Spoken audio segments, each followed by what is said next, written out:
오늘 이 시간 먼저 본 자의 특권과 책임이라는 제목으로 말씀을 나누겠습니다.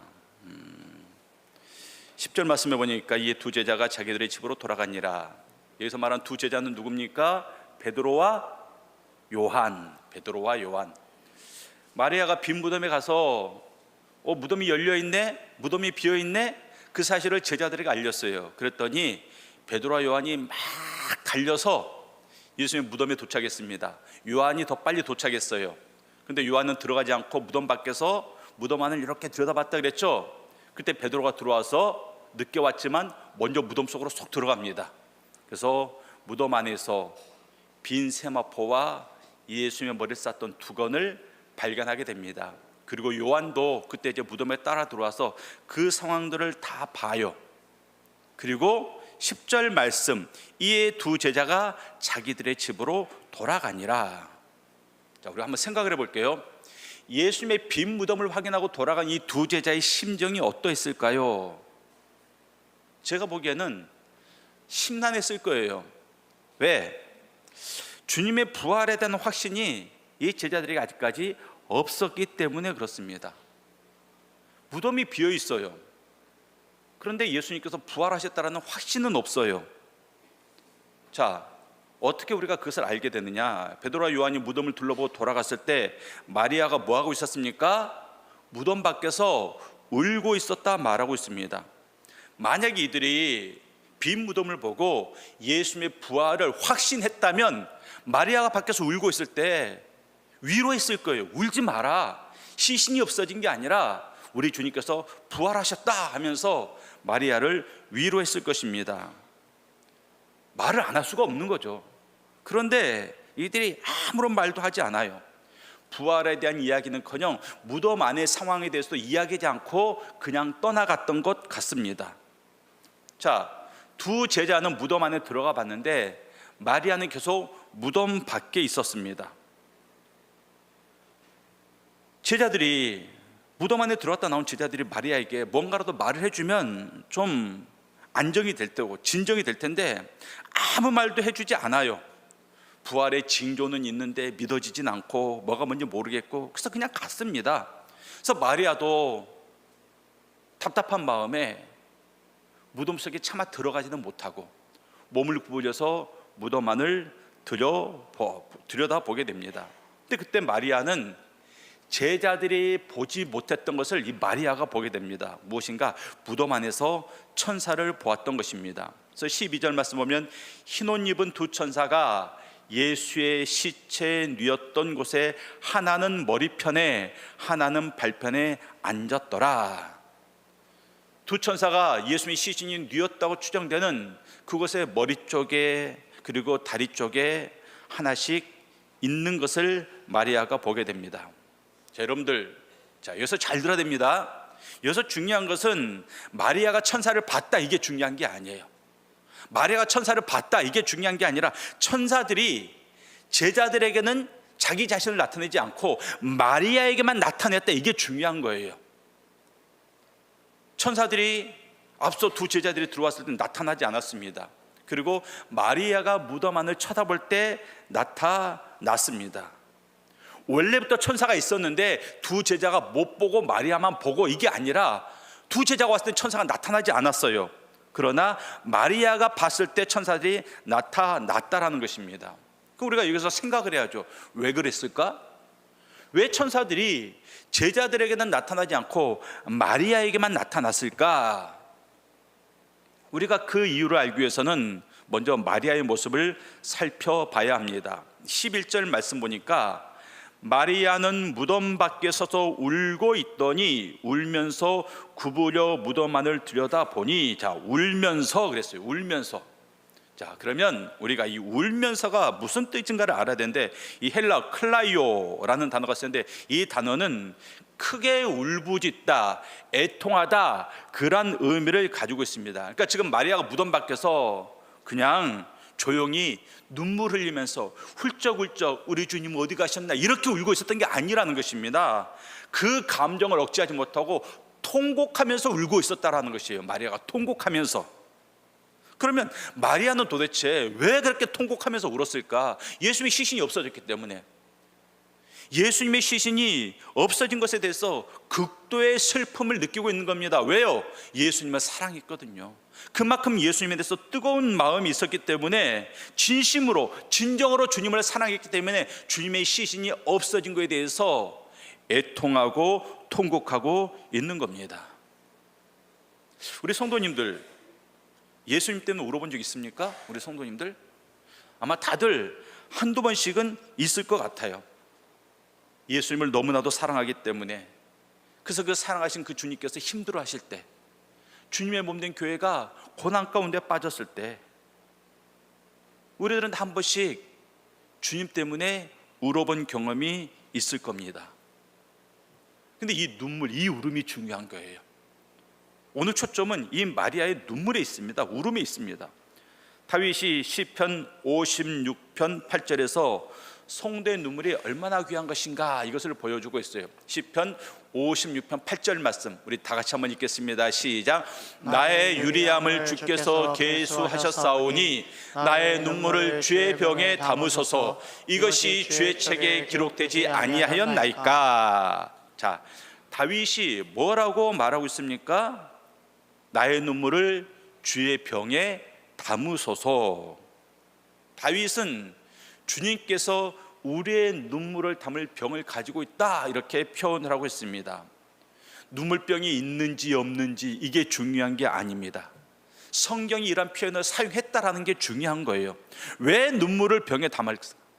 여러분들, 우리는 그냥 눈물이 흐르면 그냥 닦아버리잖아요. 근데 왜 그 눈물을 병에 담을까요? 뭐 하기 위해서?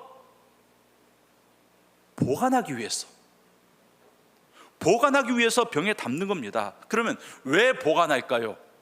귀한 것이기 때문에. 귀하기 때문에 보관하기 위해서 눈물병에 그 눈물을 담는 겁니다.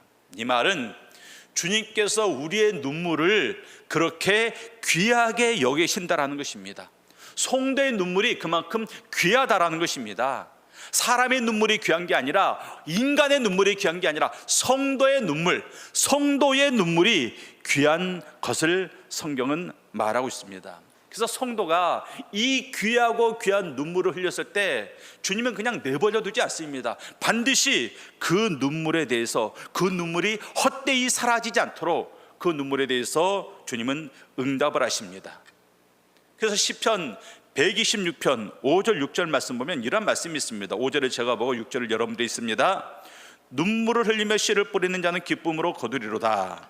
울며 씨를 뿌리러 나가는 자는 반드시 기쁨으로 그 곡식단을 가지고 돌아오리로다. 자, 5절과 6절 말씀 보니까 눈물을 흘리며 씨를 뿌리는 자가 기쁨으로 거둔다 말하고 있습니다. 여기서 핵심은 씨를 뿌리면 거둔다가 아니에요. 씨를 뿌리면 거둔다가 아니라 눈물이 변하여 기쁨이 된다라는 게 핵심입니다. 지금의 눈물이 우리의 장래에 기쁨이 된다, 이것을 지금 성경이 말씀하고 있습니다.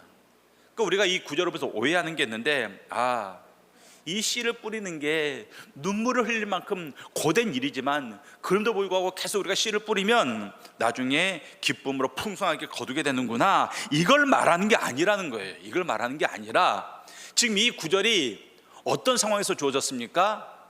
이스라엘 백성들이 포로 생활 가운데 이 말씀을 지금 읽고 있는 거예요. 주고 있는 거예요. 이스라엘 백성들에게 이 고난의 세월 속에서도 절대 낙심치 말고 끝까지 믿음으로 하나님을 바라볼 것을 촉구하는 그런 내용입니다. 삶 가운데 너무나도 큰 고난이 있어요. 눈물 흘리지 않고 애통하지 않고 통곡하지 않고는 견딜 수 없는 그런 고난이 있는데, 그 고난 속에서 끝까지 믿음으로 주님을 바라봐라, 이것을 지금 촉구하는 내용이 바로 시편 120편 5절 6절 눈물을 흘리며 씨를 뿌린 자는 기쁨으로 거두리로다, 이렇게 표현을 하고 있는 겁니다. 자, 6절 말씀에서 울며 씨를 뿌리러 나가는 자는 그랬어요. 울며 씨를 뿌리며 나가는 자는, 그래서 울며, 이 울면은 어떤 울음일까요? 앞에서 마리아가 울면서 했던 것과 같은 의미예요. 그냥 훌쩍훌쩍 우는 게 아니라 바로 소리내어 애통하고 통곡하는 겁니다. 그러니까 엉엉 우는 거예요. 지금 엉엉 우는 겁니다. 여러분들 상식적으로 씨를 뿌리러 나가면서 막 엉엉 울면서 나가겠습니까? 엉엉 울 정도의 일이 있으면 씨 뿌리는 것은 안 하겠죠. 그러니까 이 말은 눈물을 흘리며 씨를 뿌리며 나가는 자, 이 말은 포로의 삶이, 포로 생활이 그만큼 고되고 힘들고 고통스럽다. 그런데 지금의 상황이 이처럼 통곡할 정도로 엉엉 울 정도로 힘들고 어렵지만 그 가운데서도 너희들이 해야 할 일을 계속해서 하라, 그것을 말하는 거예요. 농부라면 계속해서 씨를 뿌리고, 목자라면 계속해서 양을 치고, 학생이라면 계속해서 공부를 하고, 그리고 성도라면 믿음으로 계속해서 살아가고, 직분자라면 자신의 직분을 계속해서 감당하고, 이것을 말하는 겁니다. 우리는 삶이 힘들어요. 삶이 고달파요. 너무나도 큰 문제가 맞닥뜨렸습니다. 건강이 되었던, 돈의 문제가 되었던, 자녀 문제가 되었던 삶의 큰 위기가 닥치게 되면 일단 하나님과 관계된 것부터 내려놓죠. 직분 내려놓고, 기도의 자리 내려놓고, 예배 내려놓고. 이스라엘이 그랬어요. 이스라엘이 지금 그러고 있거든요. 그래서 성경이 말씀하고 있는 겁니다. 울면서 앉아있지 말고 울면서 계속해서 씨를 뿌리러 나가라. 울면서도 믿음의 삶을 계속해서 살라, 이것을 말씀하고 있습니다. 그러면 그 눈물을 보시고, 씨를 뿌리는 그 행위를 보시고가 아니라 그 눈물을 보시고 애통함을 들으시고 아버지 하나님께서 기쁨으로 거두게 하신다, 이것을 우리에게 말씀하고 있는 겁니다. 우리 사랑하는 성도님들, 하나님 앞에서 통곡해 본 적 있습니까? 사람들이 언제 울죠? 소중한 것을 잃어버렸을 때 많이 울어요. 저는 어떤 엄마가 자기 아이를 잃어버리고 막 울면서 길을 쏘다니면서 아이를 찾는 모습을 봤습니다. 막 엉엉 울더라고요. 나는 어떤 사람이 자기 지갑 잃어버리고서 막 울면서 지갑 찾는 것도 봤어요. 또 어떤 사람은 정말 소중한 사람을 떠나보내고 막 통곡하는 모습도 봤습니다. 우리는 여러 가지 이유로 울어요. 살면서 여러 가지 이유로 눈물을 흘립니다. 그런데 통곡하면서 우는 울음은 별로 많지 않아요. 눈물은 많이 흘러요. 울기도 많이 웁니다. 그런데 막 애통해하면서 가슴을 치면서 애곡하고 통곡하는 일들은 그렇게 많지 않다라는 것입니다. 근데 성경에서는 지금 통곡하면서 우는 그 모습을 우리에게 보여주고 있어요. 그것을 지금 강조하고 있습니다. 왜? 영적인 삶에서는 통곡할 일들이 종종 벌어지기 때문에 그렇습니다. 성경은 우리에게 이렇게 말씀하고 있어요. 너희는 먼저 그의 나라와 그의 의를 구하라. 이 말씀은 기도할 때도 너희의 필요를 먼저 구하는 게 아니라 하나님의 것을 먼저 구해라. 울 때도 너희의 일 때문에 울기 전에 하나님과 관계된 것 때문에 먼저 울어라, 이것을 말씀하고 있는 겁니다. 그러면 그 눈물을 주님께서 주님의 눈물병에 담으신대요. 담아서 간직하신대요. 왜요? 그 애통함을 풀어주시려고, 그 억울함을 풀어주시려고. 왜? 그 애통함을 풀어주는 것이 바로 하나님 나라의 일이 되기 때문에 그런 겁니다. 우리 성도님들, 마리아가 무덤 밖에서 통곡하고 있을 때 그 마리아에게 천사가 먼저 나타났습니다. 그리고 그 애통함을 풀어주잖아요.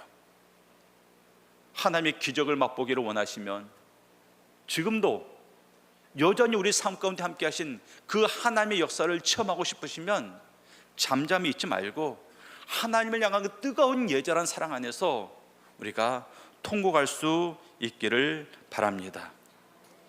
13절 말씀 보니까 천사들이 이렇게 말합니다. 통곡하는 마리아에게 천사들이 이르되 여자여 어찌하여 우느냐, 이르되 사람들이 내 주님을 옮겨다가 어디 두었는지 내가 알지 못함이니이다.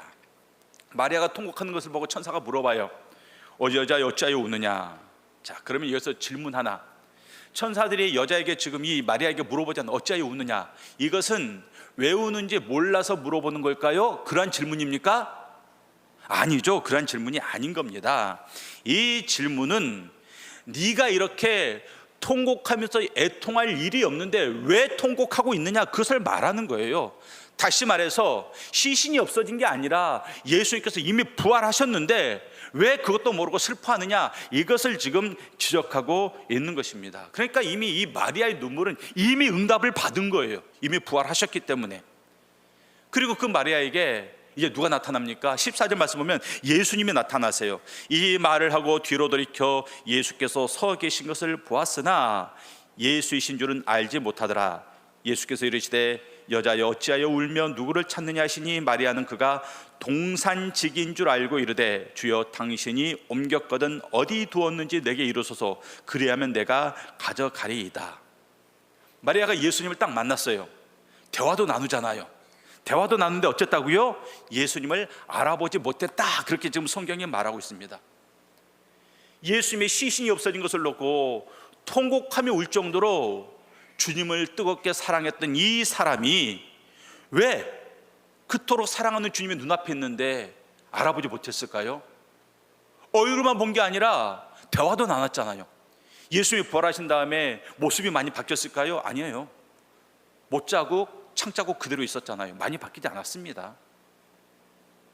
예수님이 부활하신 다음에 목소리가 변했을까요? 아니에요. 그런데 왜 마리아는 예수님을 알아보지 못했느냐 하는 겁니다. 마리아뿐만이 아니에요. 엠마오로 떠나가던 두 제자도 길가에 부활하신 예수님을 만났습니다. 길가에서. 그리고 예수님과 계속 대화를 나누다가요, 대화를 나누다가 중간에 식사하고 가십시다 하면서 식사를 하려고 할 때 주님께서 딱 사라지십니다. 그때 그들이 깨달아요. 아, 주님이셨구나. 자, 그러면 그들은 왜 주님과 같이 만나서 대화하면서 같이 걸어가는데 그 주님을 알아보지 못했을까요? 왜 알아보지 못했을까요? 마리아도 그렇고 이 제자도 그렇고 왜 알아보지 못했을까요? 가장 주님 가까이에서 주님과 가장 오랫동안 생활했었던 그들인데 왜 주님을 알아보지 못했을까? 이유는 하나입니다. 주님이 부활하셨을 거라는 믿음이 없었기 때문에 그래요.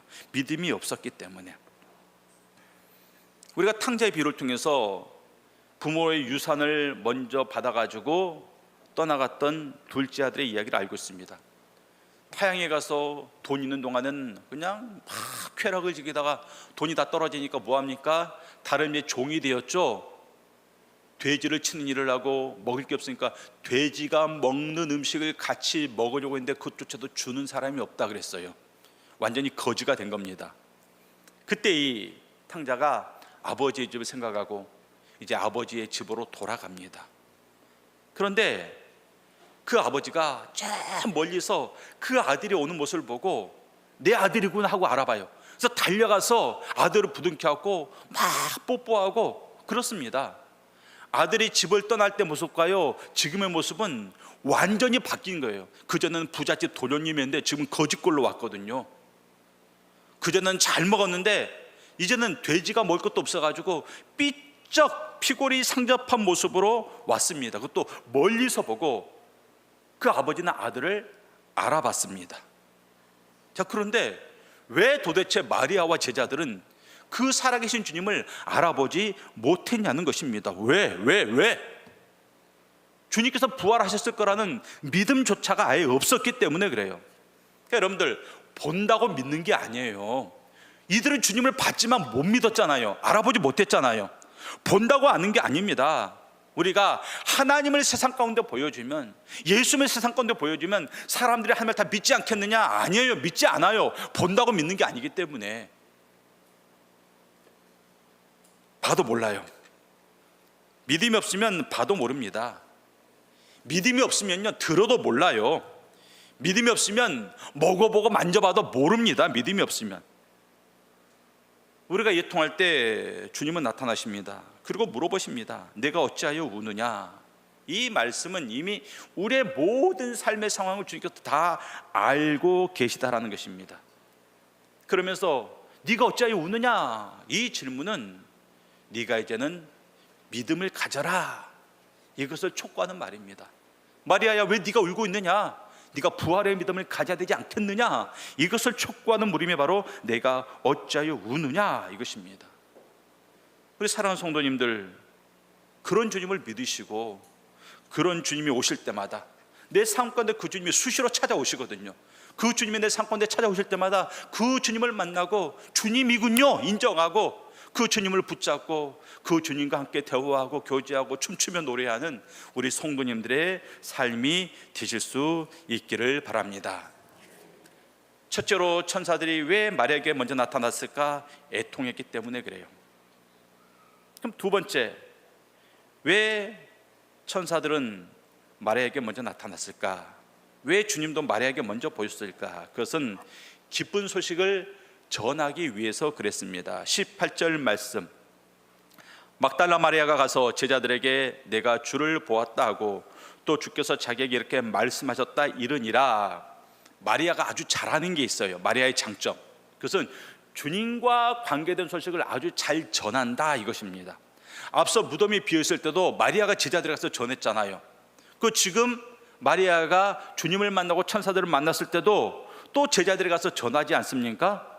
내가 주님을 봤다, 주님이 나에게 이렇게 말씀하셨다, 이것을 그대로 전하고 있습니다. 아마도 마리아의 사명은 전달을 잘하는 것, 이게 바로 마리아의 사명인 것 같아요.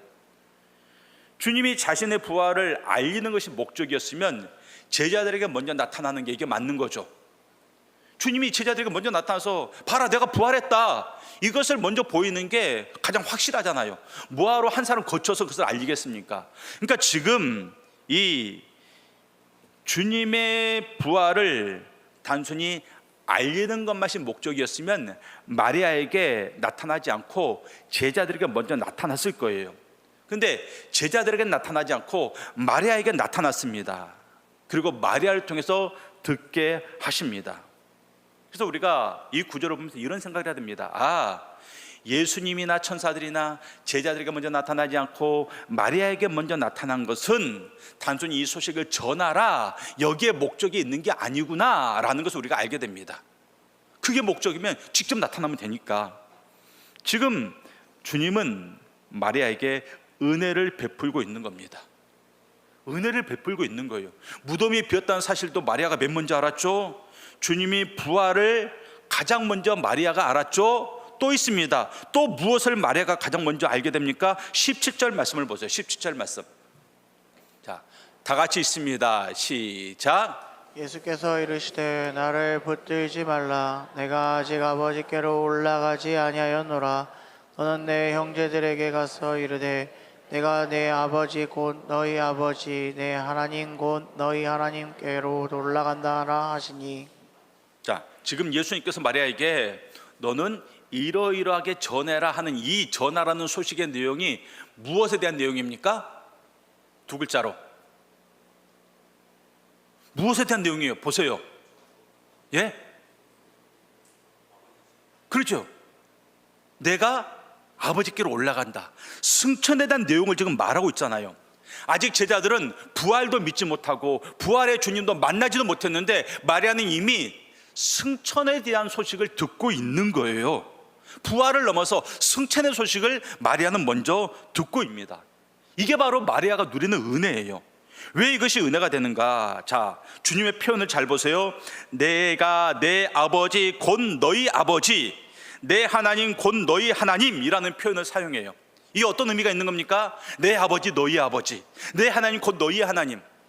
이것은 주님께서 내가 내 아버지로 말미암아 죽음 가운데 부활한 것처럼 너희도 너희의 아버지 너희 하나님으로 말미암아 부활하게 될 것이다. 내가 내 아버지로 말미암아 승천하게 된 것처럼 너희도 너희의 아버지 너희 하나님으로 말미암아 승천하게 될 것이다. 이것을 지금 이 표현을 통해서 우리에게 알려주고 있는 겁니다. 내 아버지 너희 아버지 내 하나님 너희 하나님. 그러니까 지금 마리아는 내가 부활하게 될 것이구나, 나도 천국에 갈 것이구나, 이것을 지금 예수의 말씀을 통해서 확답을 받고 있는 겁니다. 확증을 받고 있는 거예요. 그러니까 마리아에게 이게 은혜가 되고 복이 되는 겁니다. 먼저 알았던 이 사실이 바로 복이 되는 거예요. 그럼 우리가 생각할 거예요. 뭐 먼저 알았다고 그게 뭐가 복이 돼? 직접 간 것도 아닌데 죽었다가 살아나야지 복이 되는 거지. 그 사실을 안다라고 이게 무슨 복이 돼?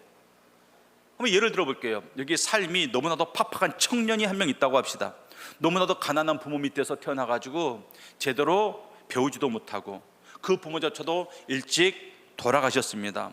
제대로 배우지도 못하고 제대로 먹지도 못하고 그러다 보니까 일거리도 없고 그저 하루하루를 겨우 버티며 견디며 살아가는 삶 자체가 고역인 청년이 있다고 합시다.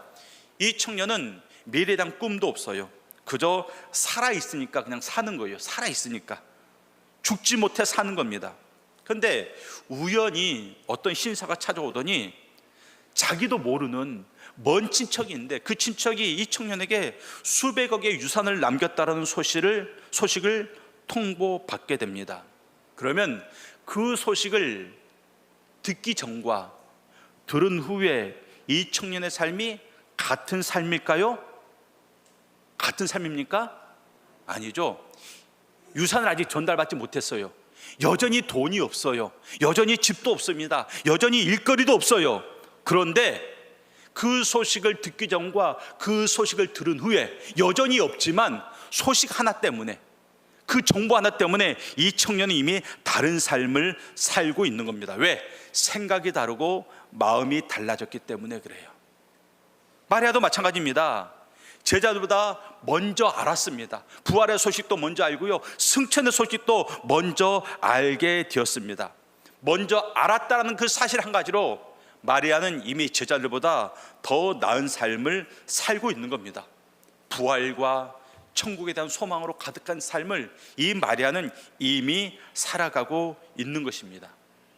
그래서 마리아가 기쁨으로 제자들에게 달려가서 이 소식을 전하고 있는 거예요. 우리 성도님들, 우리가 마리아와 공통점이 있어요. 뭔지 아십니까?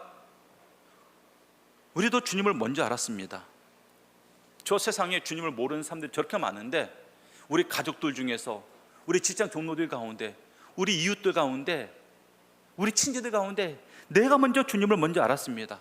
부활도 먼저 알았고 승천도 먼저 알았고 재림도 먼저 알았습니다.